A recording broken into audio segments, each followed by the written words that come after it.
एक ऐसा बच्चा जिसे स्कूल में पानी तक छूने की इजाजत नहीं थी। एक ऐसा इंसान जिसे समाज ने अछूत कहकर ठुकरा दिया। लेकिन उसी इंसान ने आगे चलकर भारत का सबसे बड़ा कानून लिखा। ये कहानी है डॉक्टर बाबा साहेब आम्बेडकर की।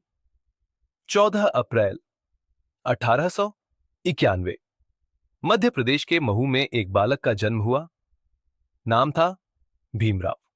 लेकिन उनका बचपन आसान नहीं था। स्कूल में उन्हें बाकी बच्चों से अलग बैठाया जाता था।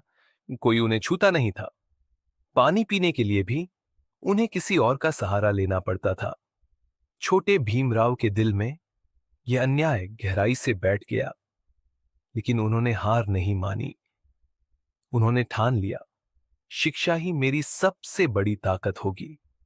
गरीबी, अपमान और मुश्किलों के बावजूद उन्होंने अपनी पढ़ाई जारी रखी।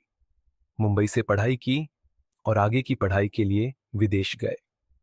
कोलंबिया यूनिवर्सिटी और लंदन स्कूल ऑफ इकोनॉमिक्स, जहां पहुंचना उस समय बहुत मुश्किल था। वहां उन्होंने इतिहास रच दिया। लेकिन इस पूरे सफर में एक व्यक्ति हमेशा उनके साथ खड़ी रही। वह थी रामाबाई। घर में गरीबी थी, कई बार खाना तक नहीं होता था।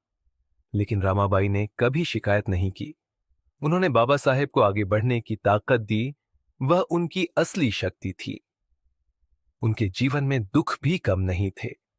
उनके कई बच्चों का निधन हो गया। एक पिता के लिए यह दर्द सहना बहुत कठिन होता है। लेकिन उन्होंने अपने दुख को अपने ऊपर हावी नहीं होने दिया और समाज के लिए लड़ते रहे। इस सफर में उन्हें साथ मिला कोल्हापुर के महान राजा छत्रपति शाहू महाराज का। शाहू महाराज ने दलितों की शिक्षा और अधिकारों के लिए बहुत काम किया। उन्होंने बाबा साहेब की मदद की, उन्हें आगे बढ़ने का मौका दिया। अगर यह साथ नहीं मिलता तो शायद इतिहास कुछ और होता। शिक्षा पूरी करने के बाद बाबा साहेब भारत लौटे और उन्होंने समाज के लिए संघर्ष शुरू किया।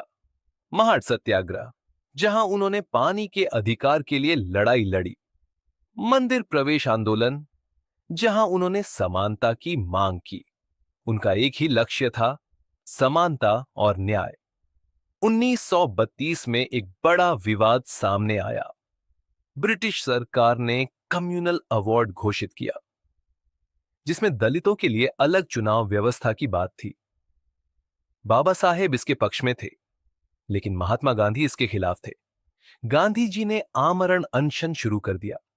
देश में तनाव बढ़ गया और आखिरकार एक समझौता हुआ, पुणे करार, जिसने भारतीय राजनीति को एक नई दिशा दी। बाबा साहेब की मुलाकात संत गाडगे बाबा से भी हुई। दोनों ही समाज सुधारक थे। स्वच्छता, समानता और समाज की उन्नति इनके साझा लक्ष्य थे। भारत आजाद हुआ और बाबा साहेब को देश का कानून मंत्री बनाया गया। उन्हें एक बहुत बड़ी जिम्मेदारी दी गई, भारत का संविधान तैयार करने की। उन्होंने संविधान बनाया जिसमें सभी को समान अधिकार मिले। आज हम जो अधिकार और स्वतंत्रता पाते हैं, वह उनकी मेहनत का परिणाम है। लेकिन समाज में भेदभाव अभी भी खत्म नहीं हुआ था।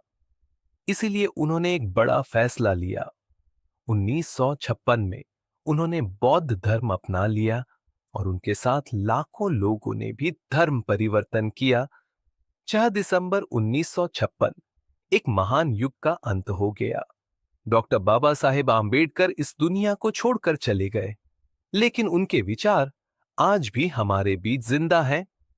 उन्होंने हमें सिखाया, शिक्षा लो, संगठित रहो और संघर्ष करो।